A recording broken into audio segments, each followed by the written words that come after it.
Good morning, Wareham. It is Wednesday, November 6th, and we have a great show here for you. The news headlines, the weather report, and today in history. I love wine too. A visit to the 1620 winery in Plymouth to learn about winemaking business. Also, Brad Holmes, the most decorated veteran in Wareham, will be in the studio this morning to talk about his service and his life. But first, I would like to take this moment to thank Not Your Average Antiques, an antique shop down Cranberry Highway in East Wareham, for donating the props that you see in the morning show. So stay tuned because the news headlines and the weather report are next.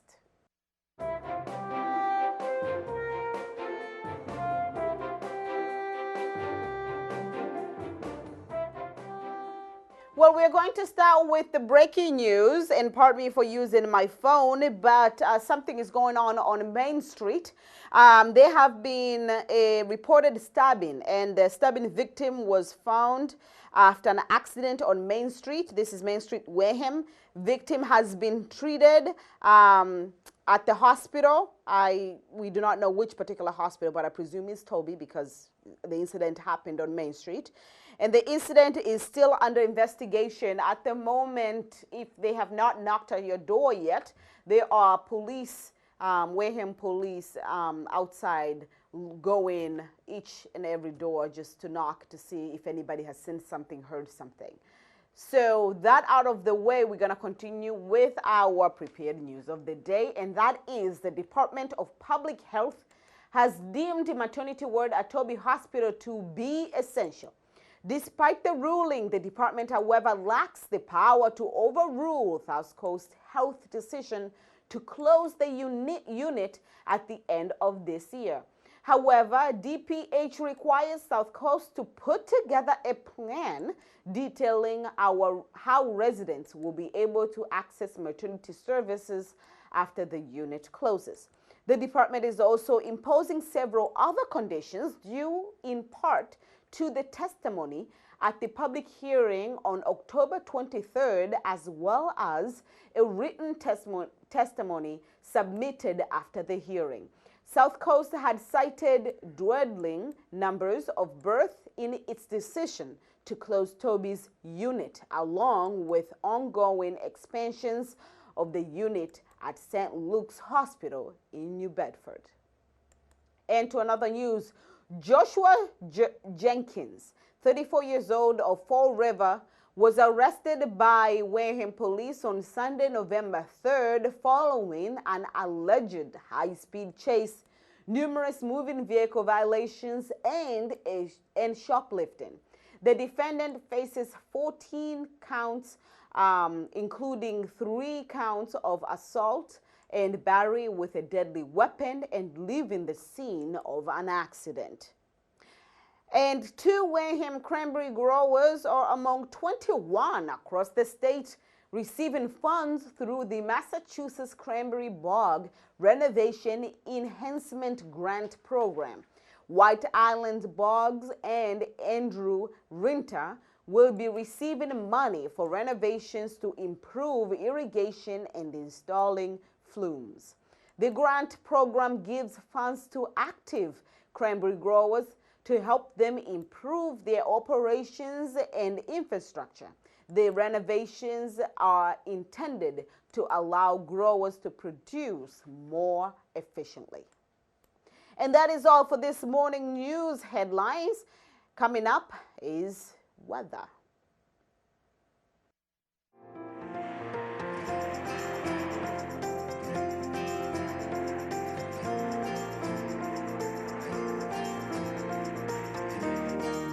Sunny today, high at 53 and low around 34 degrees tonight. It's not going to be as warm as it was last night. I'm talking about a fan blazing, windows open, and just one blanket. Maybe I have a thick blood.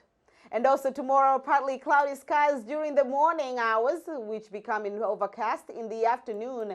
High at 57 and low at 34. Maybe 34 is the magical number for those who are playing the lottery or gambling or something. Put 34 in there.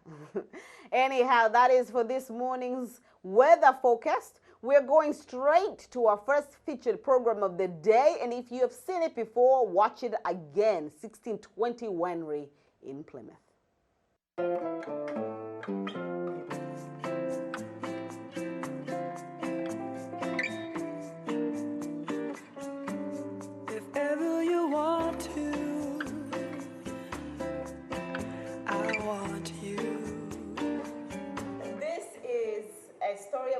A winery, and it's also a love story because you guys are married. Yes. And you decided that being married is not enough. Let's do business together. Yeah. Okay, so tell me about how you got started. So I'm just going to sit here. Bob and I have worked together for over 18 years, and we were in the healthcare industry for 15 of those. We decided that 15 years is long enough, and we decided to sell the company. Through that year-long process, neither one of us knew what was next. We didn't know what we were going to do next. One thing they were certain of was Robert's passion for winemaking. The grandson of a Sicilian winemaker, winemaking has been Robert's lifelong obsession. So when he discovered that both a small winery on Plymouth waterfront and a large mill building in Cottage Park were available, he seized the opportunity. Today, the couple run a cozy waterfront wine bar, while the large building at Cottage Park has been transformed into a large-scale winery and an event venue. And the proverbial, the rest is history. Oh my goodness. Yeah. All right, so but it wasn't as easy. Well, it was easy because you have some background in winery. You didn't just wake up in the morning and say, I am going to make wine. Making wine at home and making a wine like this is very different. Very different. How is it different? Well, you're making it in a lot larger volumes. You make a mistake, it costs a lot more money. Tens of thousands of dollars. We made some mistakes. Among those mistakes also came great successes. Robert's distinctive wines have melded gold in competitions. So could we talk about some of the wines that you make here? What is your favorite wine? Bradford's Ghost. Okay, could you tell us what to expect in that wine? It's a big, bold, heavy, tannic Bordeaux blend, which is my favorite. Which is your favorite? It took him 5 years to make this wine, and it is only available to folks that belong to our wine cult. Yeah. So let's talk about actually the process of making wine. When you are thinking of a wine, actually not just the name, but the taste, tell me what goes into that process. How does it come about? Well, it depends on what kind of wine you want to make. Okay. How do you get your ideas? You just they come to you in your dreams? No, I mean, there's only so many wine grapes. Okay. So there's only so many kinds of wine that you can make. Yeah. So I pretty much make what I like. And I'm trying to push beyond that because that's some of the feedback we've gotten is that I'm not as passionate about the white wines as I am the red wines. Okay. So we're trying to put more emphasis on making some high quality white wines now. The majority of 1620 wines are made of grapes from their vineyard in California. Now, when you're talking about grapes, how important are they in the winemaking process? Can you blame a grape? You can say this was a terrible grape. That's why my wine is bad. Yeah, you can't make good wine from a terrible grape, but you can make bad wine from a good grape. Okay. So the grapes are everything. You often hear eat locally, right? Know where your foods are coming from. Yep. Okay, that's very important. So in that idea, how does it connect to drink locally? Why is it important for somebody to come and purchase wine made here? Well, you're really supporting local farmers. As Bob said, that we get some of our grapes from Westport Rivers in Westport, Massachusetts. You're really supporting local farmers when we can buy our grapes locally. And when you look at our bottling line, Every single bottle of wine is done by hand, and Bob and I and our team touch every single bottle. We can only fill 4 bottles at a time. We can only cork 1 bottle at a time. So it is a very labor-intensive process. So when you physically pick up that bottle of wine, and maybe the label's on a little bit crooked, that's from me to you with love. You know that a human being touched that bottle and it wasn't mass produced on a automated bottling line. Which makes a difference, because you're buying mass-produced wine, they're going to put the legal limit of sulfur into the wine because they don't want to have a problem with it being on the shelves for 5 years or whatever. We do all the chemistry right here in the back room. We only put the minimal amount of sulfur in that it's going to take to keep the wine. So what is the proper way to taste wine? Well, you always want to do your swirl, sniff, and sip, because this Can will I add one to that? Yes. You sniff, swirl, and then sniff again. So you just And then want. taste. So this wine will taste different when you drink it tomorrow because we've opened it and have had time to breathe. That's why they talk about decanting wine. So now you have one more reason to wine and dine in Plymouth.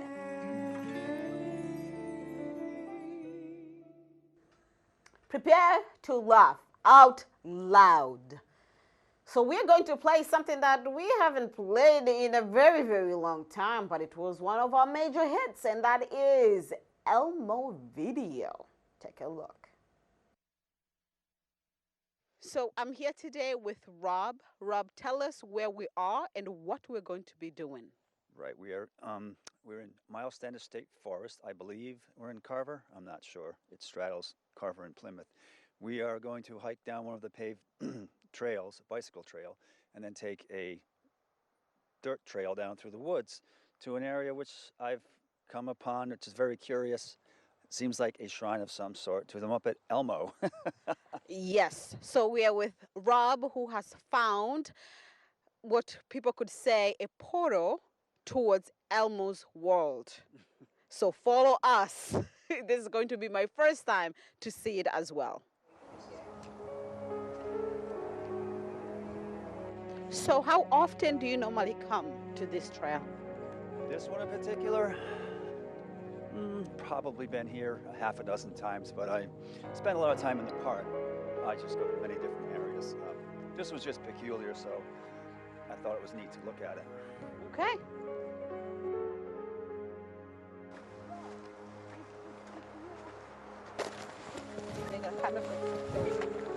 We're gonna down here. Shall I go? I think I'll go first. You go first. I would normally let the lady go first. I have no clue where I'm going. You know, see him there?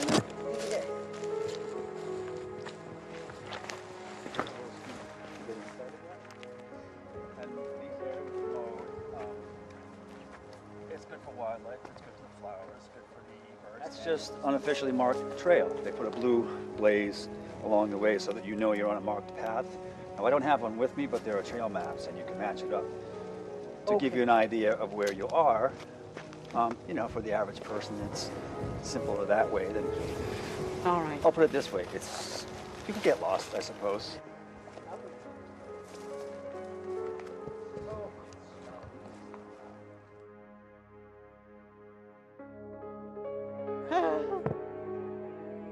What happened? Stop right now. Oh my God! We're here. Do you see it? I see it. I was like, what is going on with that tree? All right, so we are here, right? Right. We are here. It is over my left shoulder.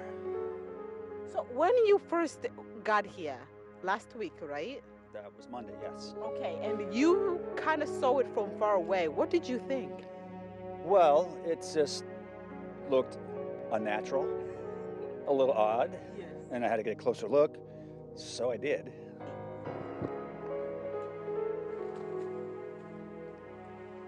Oh my God.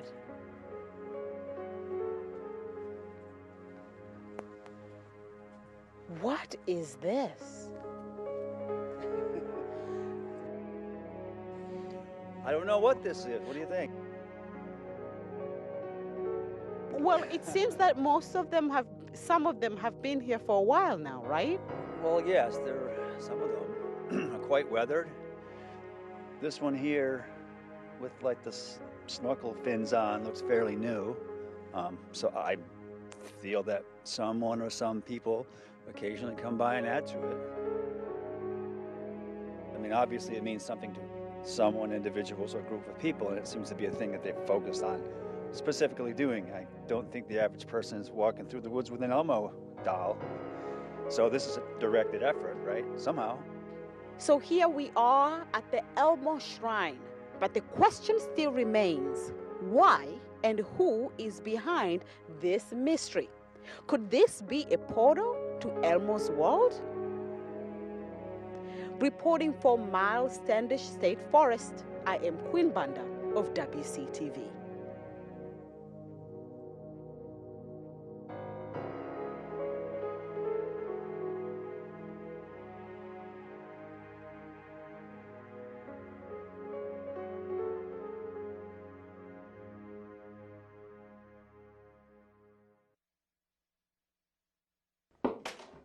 Welcome back.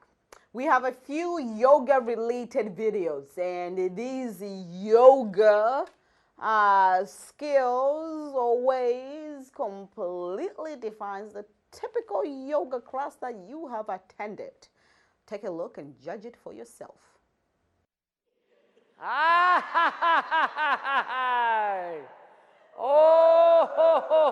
Work out your risible muscles during an hour of laughter yoga. This latest health craze is sweeping the world, where people can laugh without a reason. Ready? 1, 2, 3. Ha, ha, ha, ha, ha, ha, ha, ha, ha, ha. But this is a whole hour class Correct. specifically to laugh. And people love it. Did you like it? I loved it. I didn't think I was going to make it a whole hour. In India, In India. they laugh every single day. Every single day they meet at a park and they laugh before they go to work. If I could do it 3 days a week, I would do that. I would do that, yes. Laughter yoga was born in India in 1995 by Dr. Madan Kataria, also known as the guru of giggling. The exercise combines laughter exercises with yoga breathing, which bring more oxygen to the body and brain. As I mentioned, breathing is important. So every few exercises, we'll stop and we'll do some breathing. Take a deep breath, raise your hands up, produces oxygen, gets into your brain, gets into your bloodstream. There's so many studies out. It's good for bronchitis, it's good for asthma, it's good for depression. A typical session is an hour long, featuring clapping, breathing, childlike playfulness, and laughter exercise. So what's your favorite laugh? I don't know if I've had one yet. I like the lion one a lot. What's the lion? The lion one. We didn't do it tonight. I'm sorry. The lion. Want to do it with me? Okay. The lion one is, these are our claws, okay? You open your mouth nice and wide, and you stick your tongue out.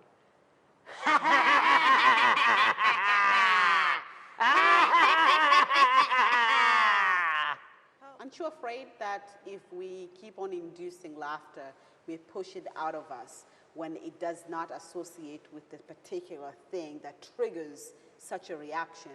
We may lose that reaction on things that actually makes us laugh. I don't think so. You don't think so? I don't think so. It has not happened to you yet, No, right? no. Okay.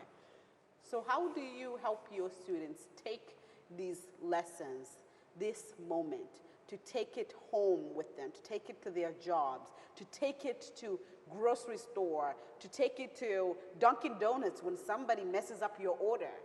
How do you help them realize that they can still laugh? If you laugh more often, then you sort of are building up the inner child.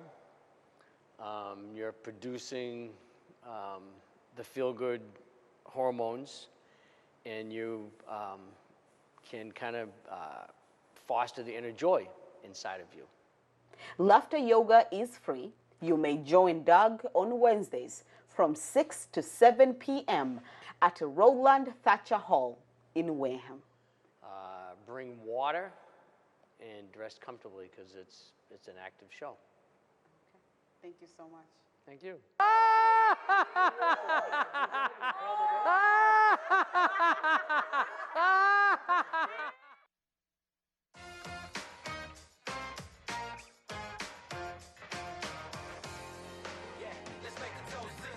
The ones who reign victorious, the conquerors, glorious.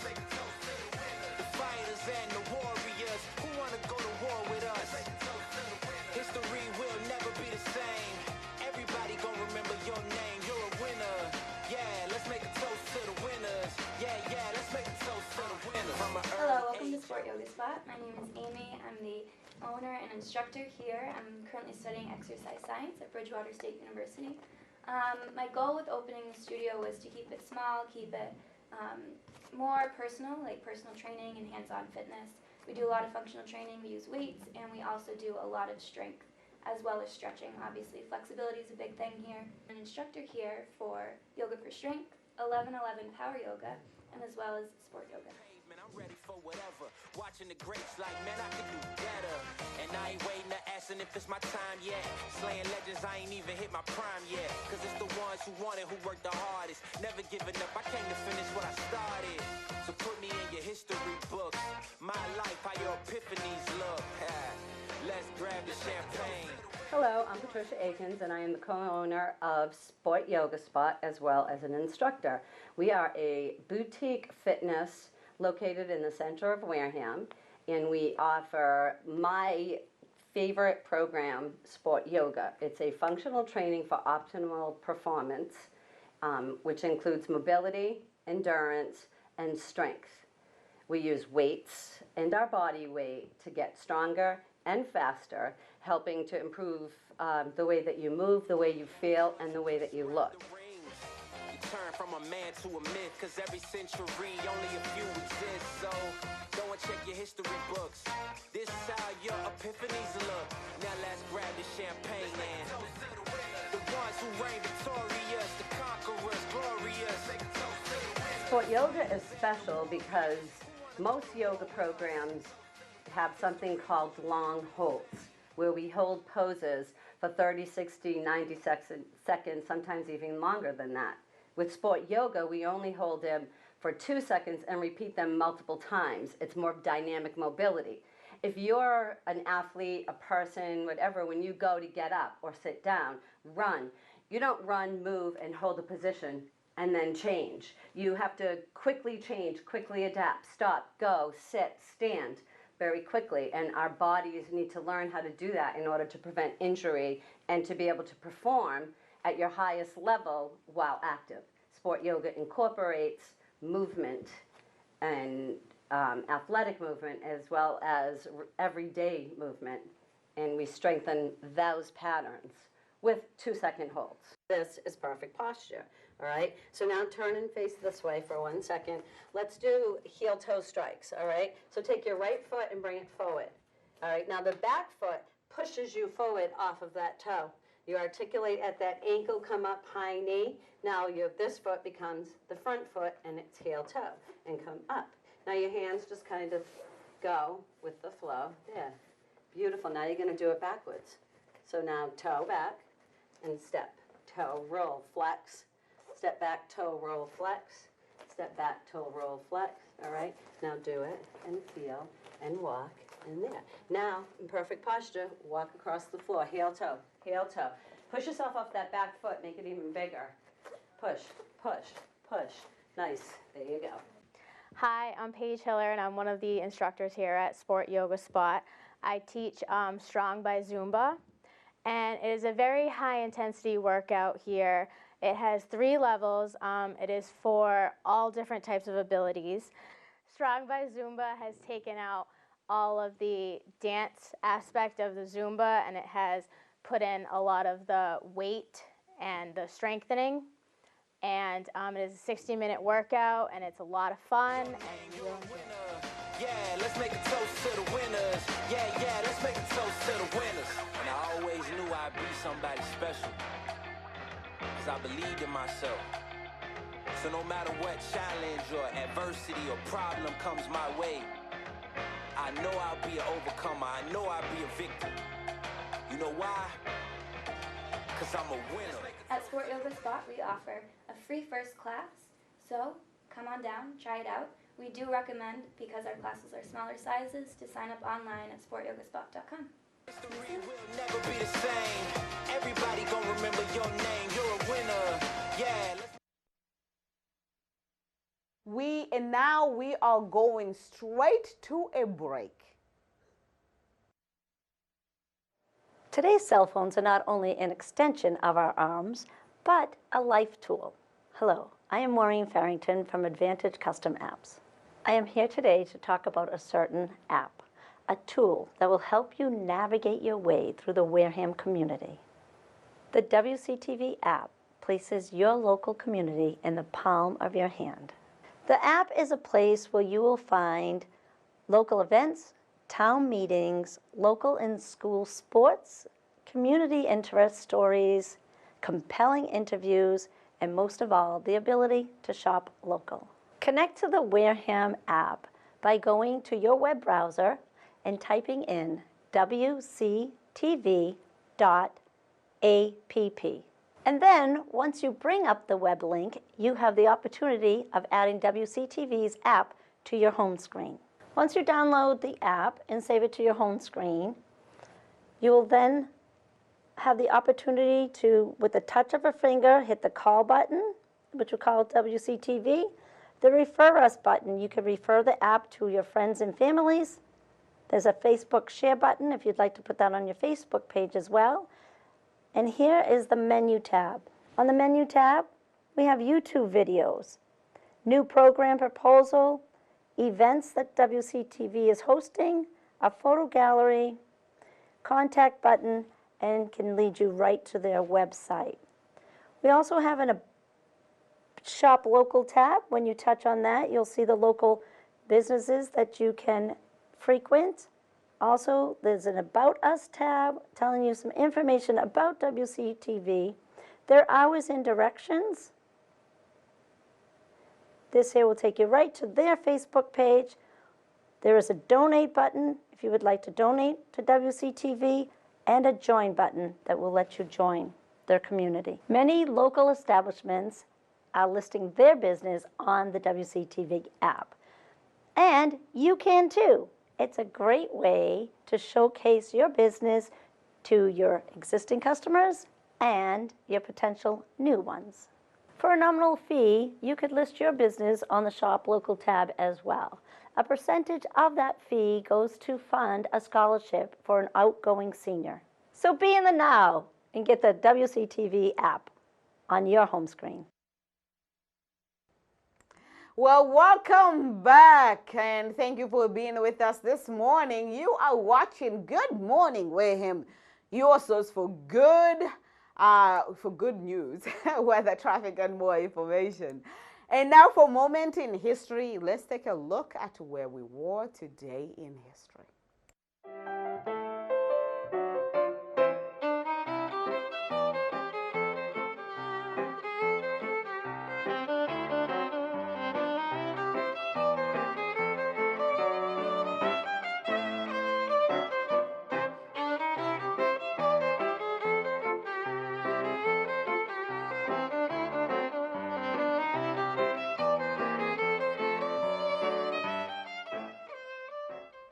On this day in dam history, the Toccoa Falls Dam in Georgia broke open in 1977. The dam was first made in 1887, going across a canyon. A school, the Christian and Missionary Alliance College, was set up along the creek below the dam and was consequently destroyed after the flood devastated the area. A total of 39 people died as the result of this tragedy. A lesson to be learned there. And also this day in crime history, a woman iced her husband to death with antifreeze in 1982. Shirley Allen put antifreeze in her husband's drink, convincing him that it was an iron supplement to help him. It was Shirley's own daughter who turned her mother into the police. It turns out that she had a total of 6 marriages with at least one of her former husbands nearly being murdered by antifreeze poisoning as well. Another one of her husbands died shortly after he changed his life insurance policy. Talking about a gold digger, huh? This woman puts this into a whole different level. Shirley was sentenced to life in prison. Bob had a name for such women. Spider women? Spider women. Apparently spider women, well, spider females, eat their mates, their husbands, their lovers at some point. We do not know where. There are a lot of holes in that event. When does a spider feel like our relationship has reached its peak and now I should eat my husband? We do not know. Anyhow, and today in presidential history, Abraham Lincoln was elected in 1860. He was the 16th president of these United States and the first ever Republican elected to the position. He actually won only by 40% of the popular vote, but as there were 3 other candidates, he walked away with the presidency. Lincoln was inaugurated on March 4th in 1861 and served until his assassination in 1865. Also today in birthday history, shout out goes to the lovely actress Emma Stone, born in Scottsdale, Arizona in 1988. She has starred in numerous hit films like Superbad and The Amazing Spider-Man. And that is all for this morning history segment. To learn more cool historical facts, you can go online under history.com. The coffee segment is next, but first, we have to take a look at our events calendar.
Are you tired of having to send money for your Office 365 subscription?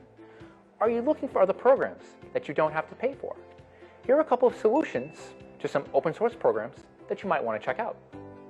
If you want a few great alternatives to Microsoft Office, try Apache OpenOffice or LibreOffice. Both are fantastic alternatives.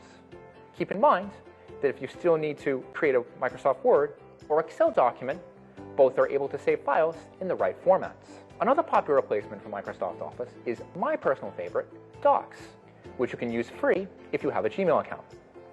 You can also use Google Slides for spreadsheets and Slides for slideshows, while saving files is easy if you use your Google Drive. If you're in the market for a new photo editing program, try Paint.net, which is completely free. It doesn't have all the bells and whistles that Photoshop has, but it can still do basic photo editing, adjusting, and airbrushing. Another nifty program to try out if you're into sound editing is Audacity, which you can use on either a Windows or a Macintosh computer.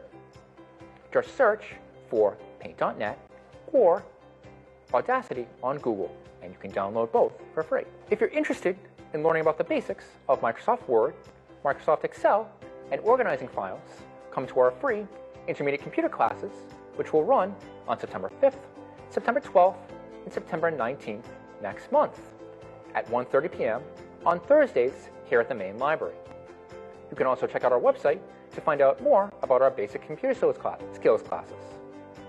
If you have any questions or would like to register for any of these classes, you can contact me at the library at smiller@salesinc.org, or you can call my extension at 508-295-2343, extension 1012. Thank you for joining me on this week's episode of Checkout of the Week from the Wareham Free Library.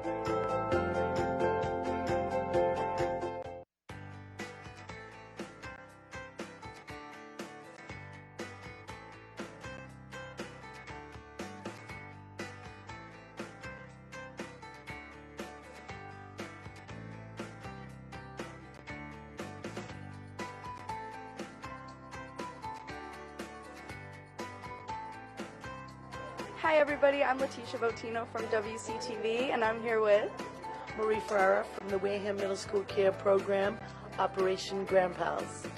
Missy Bezick, the Director of the Wareham Council on Aging. Taylor Gold, the Activity Director at All American Assisted Living in Wareham. And we're here at the Operation Grandpals Luncheon in Wareham in the middle school library. So what is this event about and how did it start? The class started 3 years ago. CARE has a lot of different classes like drama, gardening, music, chorus, and we wanted something new and refreshing. So we started to see that the seniors and the students were lacking a connection. So we decided to start an intergenerational program that bridged that gap between the young and the older generation. And that's the birth of Operation Grandpals. I am the Activity Director, and Marie contacts me and she sets up visits to come over to visit our residents over at the All American Assisted Living. I run the Council on Aging right across the way, so this is a great opportunity. We can walk right over here and the kids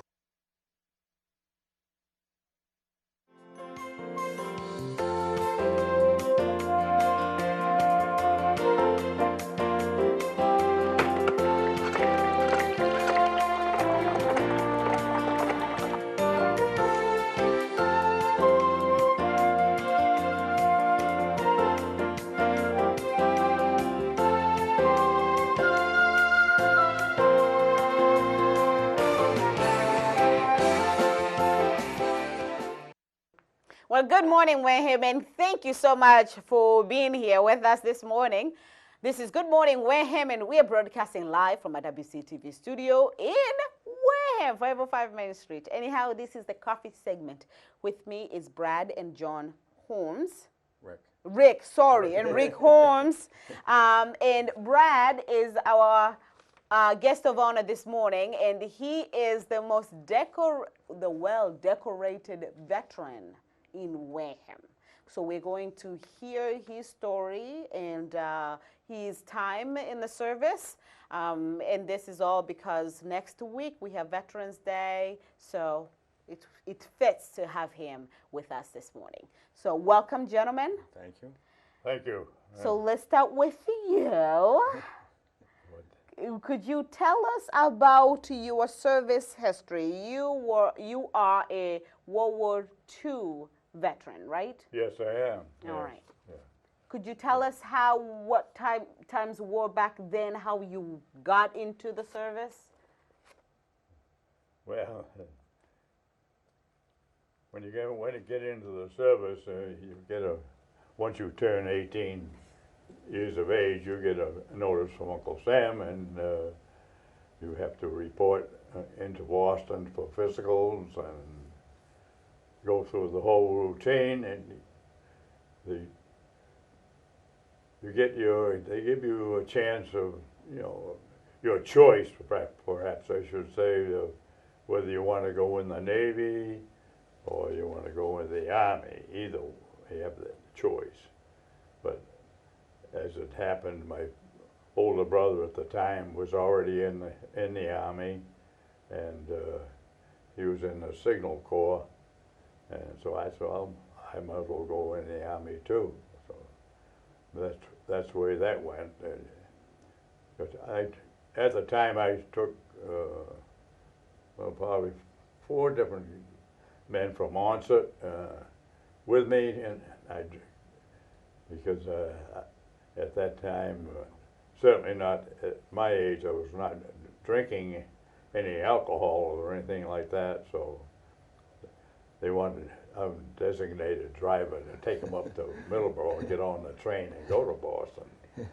But as a start, that's how it is. But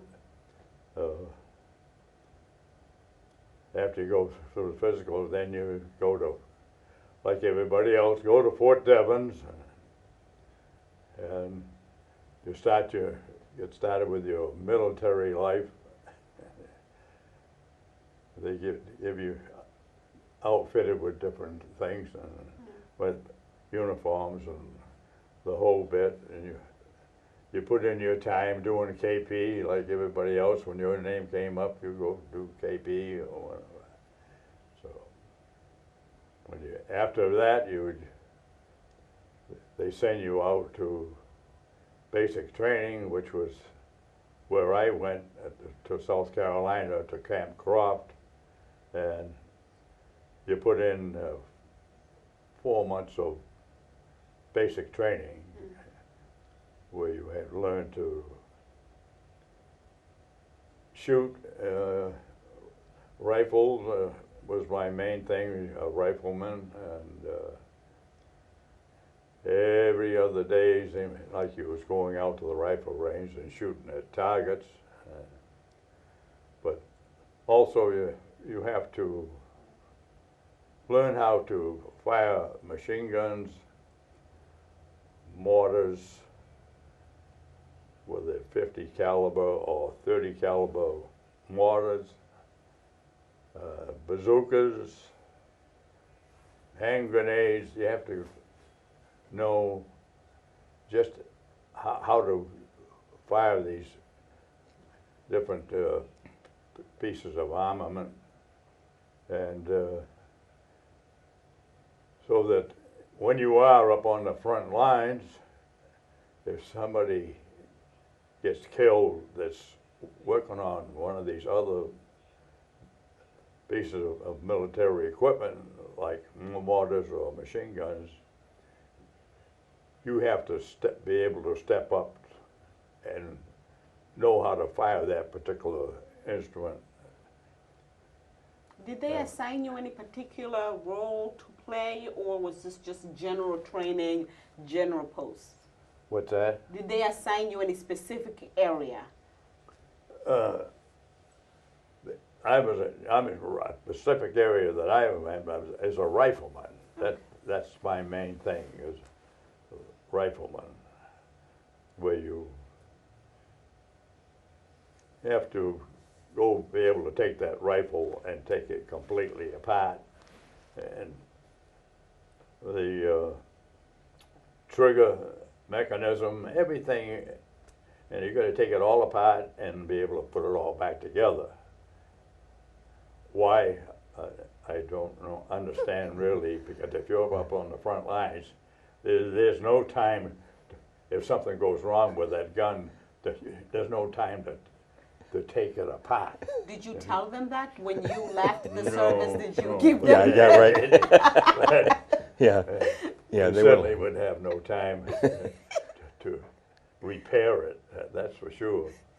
So if it malfunctions, you gotta find another gun somewhere to keep going. Now, But when you, as you got into the heat of the war, what are some of the things, you know, you are talking about if a gun breaks, there is no repairing. What are some other things that you found yourself doing and you had to think right in the moment? at the moment, well, like I say, you got to find something in the heat of battle, because certainly somebody's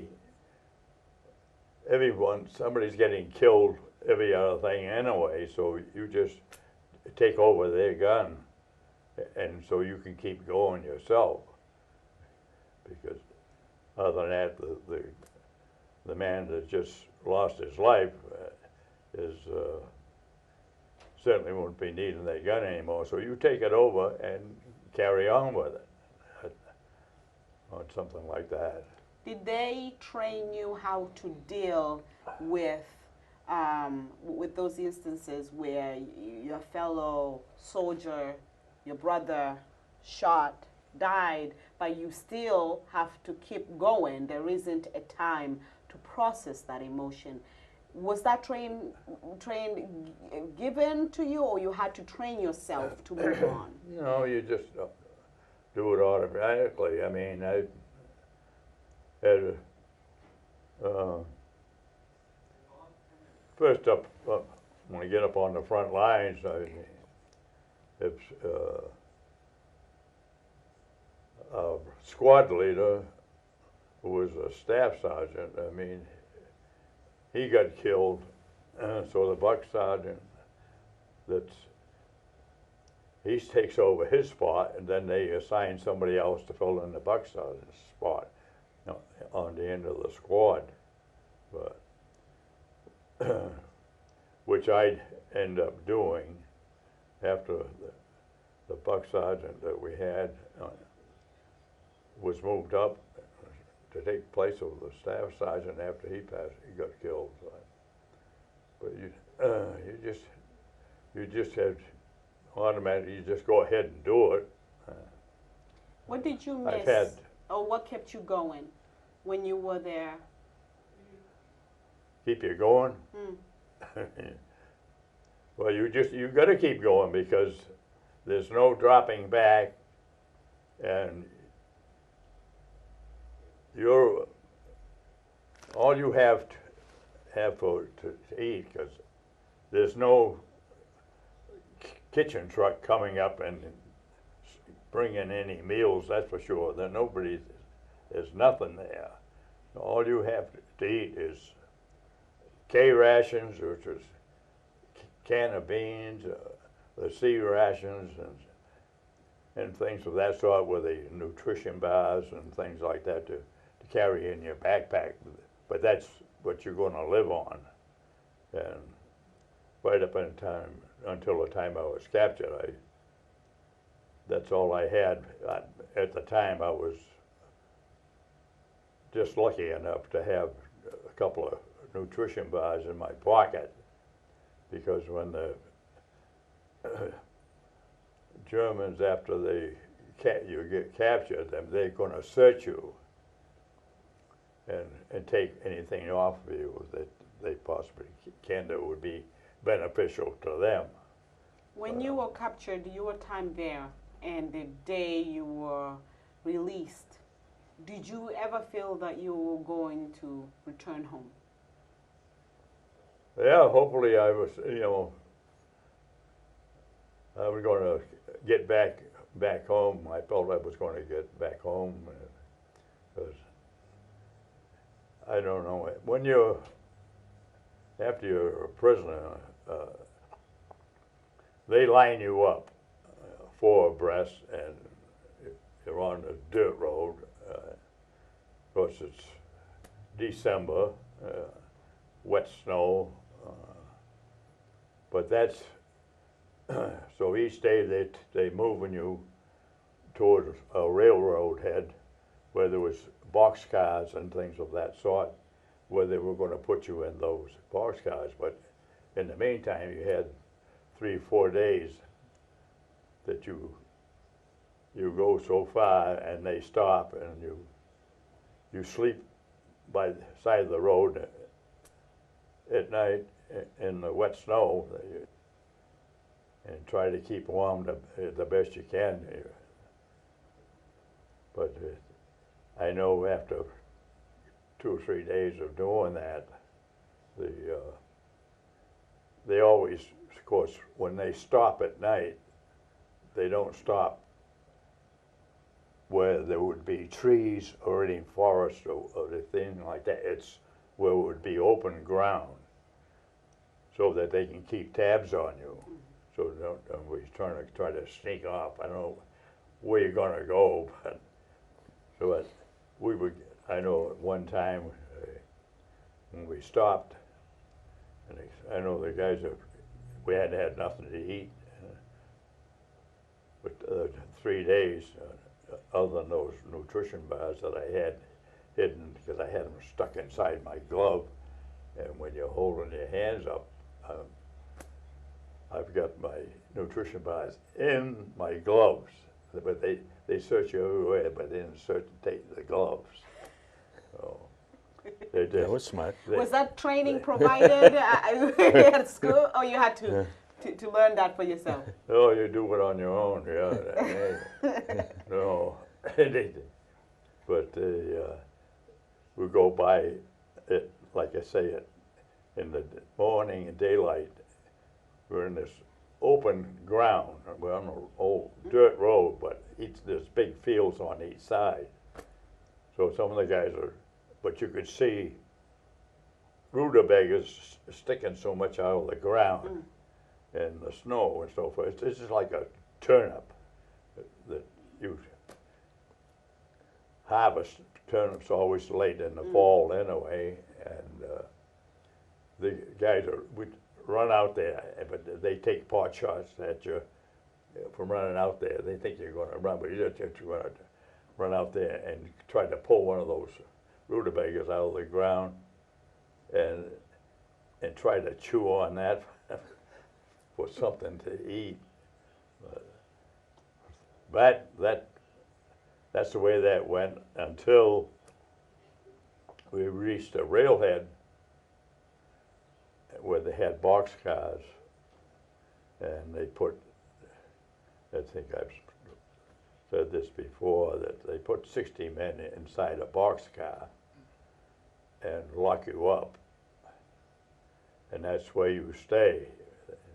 You're packed in there like sardines. If you have to relieve yourself, all you can do is use your helmet for something to go in, because there's nothing there. I mean, you're just jammed in there. So that's where we stayed through not Thanksgiving, but through Christmas and New Year's. When you 10 days we stayed there, locked up in that boxcars. When you got home, what's the first thing you did? When I got home, I don't know, I was in pretty tough shape. I didn't do too much when I first got back. Shortly after I did get back home, I got married, but I tried, doing a few different jobs. But at one house where I rented, there was right on the corner, there was a couple of judges had a summer home there, and they wanted to get some painting done, so I thought I'll try to do that, but I only did so much when I had to quit. Not only my nerves were shot, but physically I'm not. I'm a bag of bones in a way, so. And I'm sorry to cut you off, and this is because we have only 2 minutes, but I have one last question, and for you, how was it to grow up with your dad? Well, he, as he has told me, I mean, he signed, when he got into the gas station business and signed a contract with Shell Oil at the time, he felt very committed to fulfilling that contract. And so growing up, he worked 7 days a week. I think we used to have maybe a dinner on a Sunday afternoon, I think maybe we'd see him for a little while. I didn't see him a lot. And he plowed snow in the winter, and he was always working. So growing up for most of those years as a young boy, it was, but things were totally different back then too, you know. Bob has, and I'm truly apologize but we're running out of time, and because it's a live program, it's so hard to extend. However, to my viewers, Bob, WCTV, Bob White did a full program, an interview, and we have copies here. So if you would like a copy, we can definitely make one for you and give it to you for free. We can always come back. I would love to have you guys back anytime you would like. I would really love to listen to the rest of the story, but I truly apologize. It's okay. 20 minutes goes by fast. 20 minutes goes back very quickly. Yeah. But to our viewers, if you missed us this morning, the show will air this evening at 6 p.m. We'll also go on our YouTube channel at Wareham Community Television on YouTube. But once again, if you like the full interview, we can arrange it. We have it here, and our guest may return at another day. To remind you, there is an event tomorrow at, where are we? We're going to be over the Cape. Otis Rotary, that they're going to change it to Hero Circle tomorrow, and the event is in the morning. Good weather, too. And hopefully you can come and participate. Anyhow, thank you so much and have a pleasant day. Bye.